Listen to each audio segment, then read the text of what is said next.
बिस्मिल्लाहिर्रहमानिर्रहीम। अस्सलाम वालेकुम नाज़रीन, आप यूट्यूब चैनल देख रहे हैं। मैं इमरान ख़ान हूँ। नाज़रीन, अमेरिका ने कुछ ममालिक से जो मदद मांगी वहाँ से अब साफ इनकार आना शुरू हो गया। नेटो ने भी कोई मुस्बत जवाब नहीं दिया। नेटो में बहुत सारे ऐसे मुल्क हैं जिनको बराह रास्त डोनाल्ड ट्रंप ने नाम लेकर नहीं पुकारा, लेकिन उन लोगों ने अब जवाब देना शुरू कर दिया। ख़ास तौर पर जापान ने, ऑस्ट्रेलिया ने, इंग्लैंड ने, चीन ने और जर्मनी ने इनकार कर दिया। ये बड़े मुल्क हैं, ताकतवर मुल्क हैं। इन्होंने साफ कहा जनाब कि हम तो ये लड़ाई के अंदर नहीं आना चाहते और हम अपने बहरी जहाज़ नहीं भेजेंगे। इसमें जो जापान के वज़ीर दिफा हैं उनका स्टेटमेंट बड़ा अहम है। उन्होंने कहा कि ट्रंप यूरोप से ऐसी क्या तवक्को रखते हैं जो ताकतवर अमरीकी बहरिया नहीं कर सकती। यानी आपकी बहुत ताकतवर अमरीकी बहरिया है, वो अगर काम नहीं कर पा रहे तो यूरोप से आप क्या तवक्को रखते हैं। ईरान जंग हमारी जंग नहीं है, ना ही हमने उसे शुरू किया है। जंग में शामिल नहीं होंगे, ये जर्मन वज़ीर दिफा स्टेटमेंट दे चुके हैं और डोनाल्ड ट्रंप को ये दो टोक जवाब उन्होंने दिया है। ऑस्ट्रेलिया, आपको पता है, जापान, ऑस्ट्रेलिया और इंडिया और एक अमेरिका, ये चार मुल्क एक क्वाड के मेंबर हैं और ये इनका बहरिया का एक बड़ा ज़बरदस्त इत्तेहाद भी है। अब इसमें अमेरिका जंग लड़ रहा है। भारत ने अपने ऑयल टैंकर निकलवा लिए हैं सौदेबाजी करके ईरान के साथ, जबकि जापान ने इनकार कर दिया, ऑस्ट्रेलिया ने भी इनकार कर दिया। ये इस लड़ाई का हिस्सा नहीं बन रहे। ज़्यादातर मुल्क खामोश हैं, लेकिन जो मुल्क भी बोलता है, इंग्लैंड ने कहा कि वो इस लड़ाई का हिस्सा नहीं बनना चाहते।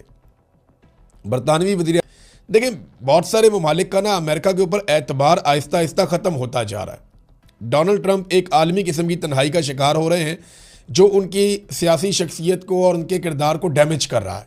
अमेरिका में उन्हें बहुत बुरी तरह डैमेज हो रहा है। यानी अमेरिकन हमेशा से ये सोचते हैं कि वो दुनिया को लीड कर रहे हैं। जो भी अमेरिकन प्रेसिडेंट कहता है दुनिया पीछे चलना शुरू हो जाती है।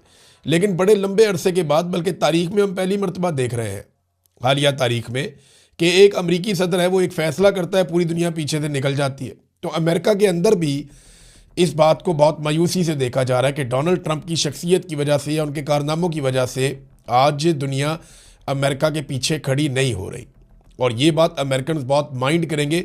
डोनाल्ड ट्रंप पॉलिटिकली बहुत बुरी तरह अमेरिका में डैमेज हुए हैं। अब इसमें पाकिस्तान और भारत जैसे ममालिक वो खामोशी से ईरान के साथ बातचीत करके अपने तेल के टैंकर निकलवा रहे हैं। अभी एक पाकिस्तानी टैंकर निकला है तेल का, ये तफसीलात मैं आपके सामने रख देता हूँ। ये ब्लूमबर्ग की एक ताज़ा रिपोर्ट है और उसमें यह बताया गया कि खाम तेल से लदा हुआ एक ऑयल टैंकर आबनाए हुर्मुज़ को क्रॉस करके पाकिस्तान की तरफ रवाना हो गया। ब्लूमबर्ग ने आज पीर वाले दिन ये रिपोर्ट दी है और उसमें उन्होंने ये कहा कि जहाज़ों की नकलो हरकत को, उसका डाटा जो है उसको नोट किया जा रहा है और पाकिस्तान नेशनल शिपिंग कॉरपोरेशन के ज़ेरे कंट्रोल एक ऑयल टैंकर जिसको कराची जाना है, ये एतवार के रोज़ ख़तरात से भरपूर इलाकों का सफ़र करते हुए आबनाए हुर्मुज़ को अबूर कर गया। और ये अब जनाब पाकिस्तान के परचम बरदार ये टैंकर जो है ये अब पाकिस्तान की हदूद के अंदर दाखिल हो जाएगा और ये पाकिस्तान को तेल मिल गया। यानी आप अंदाज़ा करें कि पाकिस्तान ने भी ईरान से बात करके अपना तेल मंगवा लिया, भारत ने भी ये कर लिया, बांग्लादेश ने भी ये कर लिया। वियतनाम ने तो इमदाद भिजवा दी ईरान को, उनका तेल भी चला जाएगा। तो ईरान कई ममालिक को तेल के टैंकर ले जाने दे रहा है, लेकिन अमेरिका की मर्ज़ी से नहीं, अपनी मर्ज़ी से। चाइना का तेल लगातार गुजर रहा है आबनाए हुर्मुज़ पे से। अब कई यूरोपीय ममालिक भी ईरान के साथ राब्ते कर रहे हैं और वो उनसे कह रहे हैं कि चलें ऑयल आने दें, कंटेनर आने दें, तजारत करने दें। तो ईरान अपनी शराइत के ऊपर ये रास्ते खोल रहा है। यानी आज आबनाए हुर्मुज़ को खुलवाने के लिए दुनिया डोनाल्ड ट्रंप के बेहतरीन हथियारों की तरफ नहीं देख रही। दुनिया डोनाल्ड ट्रंप या अमेरिका की तरफ नहीं देख रही कि आबनाए हुर्मुज़ को खोला जाए, बल्कि दुनिया ईरान के साथ बातचीत कर रही है। ये बहुत बड़ी तब्दीली है। अब ट्रंप की हालत ऐसी है कि उनके बारे में आर्टिफिशियल इंटेलिजेंस वीडियोज़ बनाई जा रही हैं। अमेरिका के अंदर मजाक उड़ रहा है, पूरी दुनिया में, यूरोप में, सोशल मीडिया के ऊपर भरमार है ऐसी वीडियोस की जो आर्टिफिशियल इंटेलिजेंस के ज़रिए बनाई गई हैं। यानी एक वीडियो में देख रहा था, डोनाल्ड ट्रंप सड़क पे खड़ा है, हाथ में उसने बोर्ड पकड़ा हुआ है जिसमें लिखा हुआ है हेल्प मी ओपन हुर्मुज़, साथ ईरान का झंडा भी बना हुआ है कि मेरी मदद करो, मैंने आबनाए हुर्मुज़ खुलवानी है। और उस सड़क के ऊपर से मुख्तलिफ लीडर्स गाड़ियों में गुजर रहे हैं। पहले दिखाया जनाब फ्रांस और बरतानिया के लीडर गुजरे, उन्होंने घास ही नहीं डाली। फिर जनाब जापान और कोरिया के लीडर गुजरे, उन्होंने भी घास नहीं डाली। फिर दिखाया जनाब वो गुजर गए वहाँ से रशिया और नॉर्थ कोरिया, उन्होंने तो घास क्या डालनी थी, वो कीचड़ उछाल के चले गए डोनाल्ड ट्रंप पे। और वीडियो के एंड में डोनाल्ड ट्रंप कहता है जी कि why nobody help me to open Hormuz, कि मेरी मदद कोई क्यों नहीं कर रहा।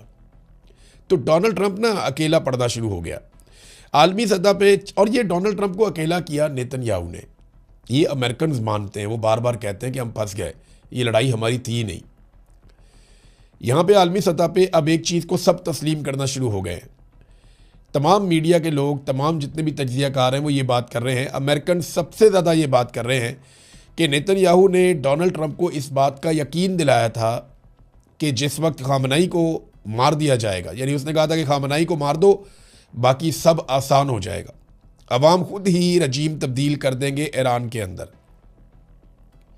ये नेतन्याहू ने डोनाल्ड ट्रंप को यकीन दिलाया था। और डोनाल्ड ट्रंप को इसलिए भी यकीन आ गया, कुछ अर्सा पहले ईरान में कुछ मुजाहरे भी हो रहे थे, लोग भी हलाक हुए थे, तो बड़ी अजीबोगरीब सूरत हाल थी। तो अब आयतुल्लाह खामनेई को शहीद करने के बाद 3 हफ्ते होने वाले हैं, और इन 3 हफ्तों में आयतुल्लाह खामनेई के बाद जिस ईरान ने बिखरना था, जहाँ पे रजीम तब्दील होना था, जहाँ पे अवाम ने सड़कों पे आ जाना था, वहाँ पे अवाम आयतुल्लाह खामनेई के हक़ में सड़कों पे आ गए। और इसके अलावा अब तक ईरान कोई 1200 से ज़्यादा मिसाइल दाग चुका है उस इंसिडेंट के बाद, और 3000 से ज़ायद, लगभग 3300 से ज़ायद ड्रोन भी ईरान ने मारे हैं पूरे रीजन में, ख़ास तौर पे इसराइल पे और अमरीकी अड्डों पे।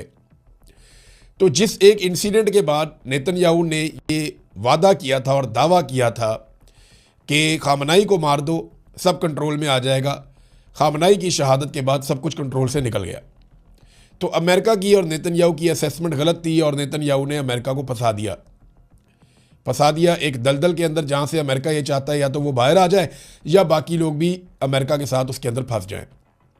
अब नेतन्याहू की एक नई वीडियो आई थी, वो आपने देखी होगी, कॉफ़ी शॉप के अंदर कॉफ़ी पकड़ के कॉफ़ी पीते हुए अपनी उंगलियां भी चेक करवा रहा है कि मेरी उंगलियां 6 नहीं हैं, 5 हैं। तो क्या वो वीडियो ठीक है?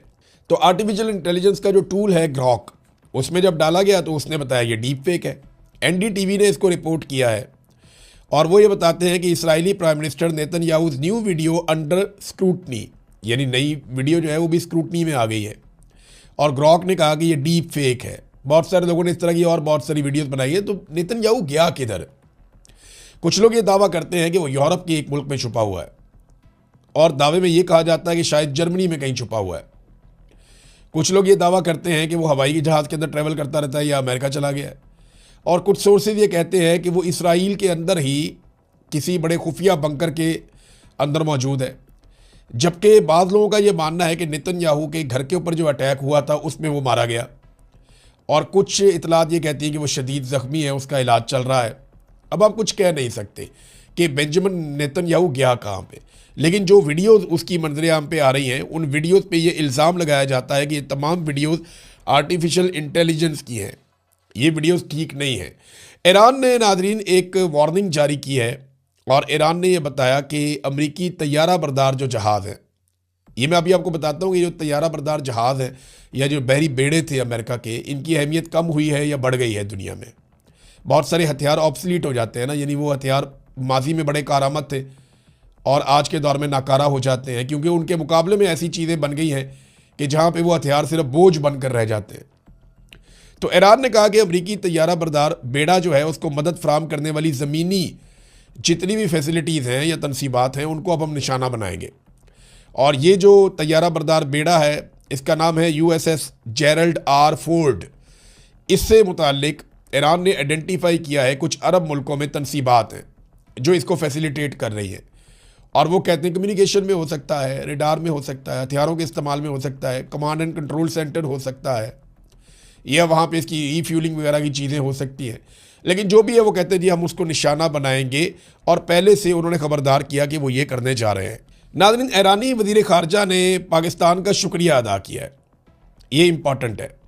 ईरानी वज़ीर ख़ारजा ने पाकिस्तान का शुक्रिया अदा करते हुए क्या कहा, ये मैं आपको पढ़ के सुना देता हूँ। उन्होंने उर्दू में ट्वीट किया, नॉर्मली वो जो ट्वीट करते हैं वो फ़ारसी में करते हैं। उन्होंने कहा ये बाबरकत इलाही और रूहानी दिनों में और घड़ियों में मैं हुकूमत और अवाम पाकिस्तान का तहे दिल से शुक्रिया अदा करता हूँ कि उन्होंने अमरीका और सेहूनी रजीम की जारहियत के मुकाबले में अवाम और हुकूमत इस्लामी जमहूरिया ईरान के साथ अपनी यकजहती और हमायत का भरपूर इजहार किया। देखिए, ईरान की ये बड़ी कामयाबी है कि अगर इंडिया और पाकिस्तान इस लड़ाई के अंदर ना उतरे, और डोनाल्ड ट्रंप की ये बड़ी कामयाबी होगी कि किसी तरह भी इंडिया और पाकिस्तान इस लड़ाई में उतर जाएं। अब आलमी सतह पे बार बार एक खबर चलाई जाती है, अभी दोबारा से न्यूयॉर्क टाइम्स ने ये दावा किया है कि मोहम्मद बिन सलमान ने अमेरिका को ये बार बार कहा कि आप अटैक करें ईरान के ऊपर और ज़्यादा भरपूर अटैक करें। यानी वाइट हाउस के हुकाम के हवाले से न्यूयॉर्क टाइम की रिपोर्ट के मुताबिक सदर ट्रंप जंग के दौरान सऊदी वली अहद मोहम्मद बिन सलमान के साथ बार बार राब्ते में हैं, और कई हुकाम ने न्यूयॉर्क टाइम को बताया कि मोहम्मद बिन सलमान डोनाल्ड ट्रंप पर जोर दे रहे हैं कि वो ईरान पर सख्त हमले जारी रखें। वाशिंगटन पोस्ट ने पहले रिपोर्ट किया था कि सऊदी अरब और इसराइली हुकाम ने जंग शुरू होने से हफ्तों कबल निजी तौर पर ट्रंप पर ईरान पर फौजी हमले करने के लिए दबाव डाला था। अब ये खबर दोबारा से छाप दी गई है, पहले वाशिंगटन पोस्ट में और अब ये न्यूयॉर्क टाइम में। तो क्या ये बात दुरुस्त है कि मोहम्मद बिन सलमान डोनाल्ड ट्रंप को कह रहे हैं कि और मारो ईरान को, और मारो ईरान को? मुझे लगता है इससे पहले जो खबर आई थी उस पर सऊदी अरब की जानिब से तरदीद की गई थी, और सऊदी अरब ने साफ कहा था कि वाशिंगटन पोस्ट की खबर ठीक नहीं है, हमने अमेरिका को मना किया था कि जंग शुरू करने की बजाय मुज़ाकरात करें। और अब एक मरतबा फिर वही इल्ज़ाम दोहराया गया न्यूयॉर्क टाइम्स की रिपोर्ट के अंदर। तो ये तो मोहम्मद बिन सलमान और उनकी टीम जो है वो बता सकते हैं, उन्होंने पहले तरदीद की है और हो सकता है वो इसकी भी तरदीद करें कि जंग होने के बाद से लेकर अब तक हमने नहीं कहा कि ईरान को बार बार मारो। लेकिन देखिए, ये अमेरिकन मीडिया हिस्सा होता है लड़ाई का, एक मीडिया वॉर भी साथ साथ चलती है। मैंने आपसे पहले कहा था कि जब जंग हो जाए तो पहला कत्ल सच का हो जाता है। अब अमेरिका की पूरी ख्वाहिश है कि दुनिया के कुछ और मुल्क ईरान के साथ जंग में उतर जाएं। अमेरिका ने पूरी कोशिश की कि अरब ममालिक इस लड़ाई में उतर जाएं। एक वक्त ऐसा आया कि माहौल इतना सख्त कर दिया गया कि पाकिस्तान को तलब कर लिया गया, लेकिन अरब ममालिक बड़ी समझदारी से इस जंग में अभी तक नहीं उतरे। फिर अमेरिका ने कोशिश की कि चंद खास ममालिक को बुलाकर इस जंग में उतारा जाए, उन्होंने भी इनकार कर दिया। फिर अमेरिका ने नेटो को धमकियां देना शुरू कर दी कि वो इस जंग के उतर जाए। अमेरिका को बाजू चाहिए, बहुत सारी मदद चाहिए कि वो इस जंग में साथ अमेरिका के मिलकर लड़ें, ताकि उनकी इखलाकी और एक बर्तरी साबित हो जाए ना कि जनाब अमेरिका नहीं लड़ रहा, पूरी दुनिया की ये लड़ाई है। अमेरिका इसको पूरी दुनिया की लड़ाई बनाना चाहता है, लेकिन पूरी दुनिया इस लड़ाई से गुरेज करना चाहती है। पाकिस्तान ने ईरान से जो मुतालबा किया था ना, जब बातचीत हुई थी ईरानी सदर के साथ शहबाज शरीफ की, तो पाकिस्तान ने एक तो देखे अमेरिका की जो पेशकश है जंगबंदी की वो भी की गई थी, लेकिन वो ईरान ने, आपको पता है उनकी शराइत है, वो ये कहते हैं जनाब 3 शराइत उनकी बड़ी इंपॉर्टेंट है। एक, वो कहते हैं हमारे नुकसान का अजाला किया जाए। नंबर 2, वो ये कहते हैं कि हमें हमारे जायज़ हकूक़ दिए जाएँ। और नंबर 3, वो ये कहते हैं कि आइंदा के लिए गारंटी दी जाए कि ईरान पे कोई अटैक नहीं होगा। तो पाकिस्तान ने ईरान से जो अहम बात की वो ये है कि सऊदी अरब के ऊपर आप अटैक ना करें, हम उनके साथ एक दिफाई मुआहदे में। तो इस पे ईरान ने कहा जी हम सऊदी अरब के ऊपर बिल्कुल अटैक नहीं करेंगे अगर सऊदी अरब की सरजमीन से हमारे ऊपर अटैक नहीं होगा। तो उसके बाद सऊदी अरब ये कह रहा है कि हम कोई अटैक नहीं होने दे रहे। अब ईरान की जानिब से ये स्टेटमेंट आया बार बार कि हम क्यों सऊदी अरब पर अटैक करेंगे, हमने तो पाकिस्तान को कह दिया था कि सऊदी सरजमीन से हमारे पे अटैक नहीं होगा, तो हम सऊदी अरब पे अटैक नहीं करेंगे। अब ये जो हमले सऊदी अरब में कुछ ऐसी जगहों पे हो रहे हैं जो फौजी तनसीबात नहीं है, वो ईरान कहता है जी हम नहीं कर रहे, वो हमले कोई और कर रहा है। और सऊदी अरब को ईरान ने ये ऑफ़र किया कि आप इसकी इंक्वायरी करवा लें, आप इसकी तहकीकात करवाएं और पता करें कि ये मिसाइल और बम आ किधर से रहे हैं, हम ये बिल्कुल नहीं मार रहे। ये बात ईरान ने साफ की है। नाज़रीन, डोनाल्ड ट्रंप की वादा खिलाफी के ऊपर एक बड़ी ज़बरदस्त खबर आई है, वो खबर मैं आपके साथ शेयर करता हूँ। ये साबिक CIA एहलकार है लॉरी जॉनसन, ये CIA के साबिक ऑफिसर है। इन्होंने एक बहुत बड़ा दावा कर दिया है और बहुत बड़ा इंकशाफ कर दिया है। इन्होंने कहा कि जब वेनेजुएला के सदर को उठाया गया, मादुरो को, वेनेजुएला में से रात के आखिरी पहर में अमेरिकन फोर्सेस गई, उन्होंने जाके उठा लिया, तो वो ऐसे नहीं हुआ था। मादुरो को उठाने में जो मदद की थी वो उसके ड्राइवर ने और जो उसके चंद करीबी गार्ड्स हैं उन्होंने मदद की थी कि अमेरिका इनको उठाकर ले जाए। और उसके बदले में वादा किया गया था कि 50 मिलियन यानी 5 करोड़ अमेरिकी डॉलर दिए जाएंगे। अब ये वाकया जब हो गया, जब ड्राइवर ने भी मदद कर दी और गार्ड्स ने भी मदद कर दी, तो उसके बाद डोनाल्ड ट्रंप और उनकी हुकूमत मुकर गई और उन्होंने किसी किस्म की इनामी रकम नहीं दी। इस बात के ऊपर बड़ा रोला पड़ा हुआ है और लोग इसको ऐसे देख रहे हैं कि अमेरिका ने वादा किया था कि 5 करोड़ अमेरिकी डॉलर दिए जाएंगे, उन्हें जो मदद करेंगे मादुरो को पकड़वाने में, और जब मदद की ड्राइवर ने और गार्ड्स ने तो उन्हें कोई पैसा नहीं दिया गया। नाज़रीन, अमरीकी और इसराइली जंगों की सूरत इस वक्त ये है कि दुनिया के अंदर जो सबसे मकबूल लोग होते हैं वो एक्टर्स होते हैं, फ़नकार होते हैं, और ये पूरी दुनिया को जोड़ते हैं, इनकी मूवीज़ पूरी दुनिया में जाती है। ये स्पेन के एक बहुत बड़े एक्टर हैं जिन्होंने ऑस्कर अवार्ड भी जीता हुआ है। हायर बर्दन ये इनका नाम है, हायर बर्दन इनका नाम है। और इन्होंने जब ऑस्कर अवार्ड की तकरीब हो रही थी, भारतीय फनकारा प्रियंका चोपड़ा इनके साथ खड़ी थी, वो ज़रा अनकंफर्टेबल भी हो गई कि ये इन्होंने क्या बात की है। तो ये अपने सीने के ऊपर एक बैज लगा कर आ गए जिस पे लिखा था नो टू वॉर। वहाँ पे एक नारा लगाया ये हायर बर्दम ने, उसने कहा नो टू वॉर और फ्री फ़लस्तीन। इसके ऊपर पूरा हॉल जो है वो तालियों से और शोर से गूंज उठा। यानी ऑस्कर अवार्ड जहाँ पे सारी दुनिया की जो अदाकारों की क्रीम है वो इकट्ठी होती है।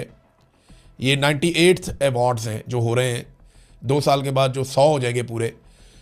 तो वहाँ पे जितना शोर मचा है, इसका मतलब ये है कि पूरी दुनिया की जो फनकार बरादरी है या जो लोग प्रोडक्शन की दुनिया में रहते हैं वो सारे इस बात में बिलीव करते हैं कि फ़लस्तीन को आज़ाद किया जाए और जंग बंद की जाए।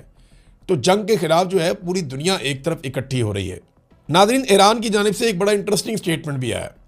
ईरानी हुकूमत ने यह कहा कि डोनाल्ड ट्रंप 2 हफ्तों में हमें 9 मरतबा शिकस्त दे चुका है। वो बार बार कहता है कि ईरान को शिकस्त हो चुकी है, वो तबाह बर्बाद हो चुका है, और बाद में कहता है कि बाकी दुनिया आए और आकर हमारी मदद करे। यानी अगर ईरान को शिकस्त हो गई है, वो तबाह बर्बाद हो गया है, तो फिर आप आबनाए हुर्मत को खोलें और दुनिया को नॉर्मलाइज करें। फिर आपको नेटो की, दुनिया के ताकतवर ममालिक की, उनकी बहरिया की ज़रूरत क्यों है? देखिए, अमेरिकन जो असलहा है वो अब उतना कारामद नहीं है जितना माजी में था। दुनिया में जंग के अतवार बदल गए हैं, तरीक़ाकार और स्ट्रेटजीज बदल गई हैं, और अब और तरह के हथियार कारामद हैं। ईरान ने इसको साबित किया, इससे पहले अज़रबैजान ने इसको साबित किया। रशिया और यूक्रेन की जो लड़ाई चल रही है उसमें ये बात साबित हो रही है। और ये जो बहरी बेड़े जिनके ऊपर बहुत सारे तैयारे और जंगी तैयारे हुआ करते थे, ये माजी में बहुत ताकतवर होते थे, लेकिन अभी इन्हें कोई खातर में नहीं ला रहा। अमेरिका जिन बेड़ों को डराने के लिए इस्तेमाल करता था, आगे बढ़ाता था, अब उन्हें पीछे हटा रहा है कि ये तबाही ना हो जाए। ये एक बोझ बन गए हैं कि अगर इन्हें कुछ हो गया तो हमारा बहुत बड़ा नुकसान हो जाएगा। बिलियंस ऑफ डॉलर्स इनके अंदर इन्वेस्ट हुए हैं। तो ये अब अमेरिकन हथियारों के ऊपर भी दुनिया को वो एतबार नहीं रहा। महातीर मोहम्मद का एक बड़ा शानदार एक इंटरव्यू है, उसका एक हिस्सा मैं आपको सुनाऊंगा नेक्स्ट वीलॉग में, अब क्योंकि टाइम बहुत ज़्यादा हो गया है। तो अब तक के लिए इतना ही। अपना ख्याल रखिएगा, अपने इस चैनल का भी। अल्लाह हाफ़िज़।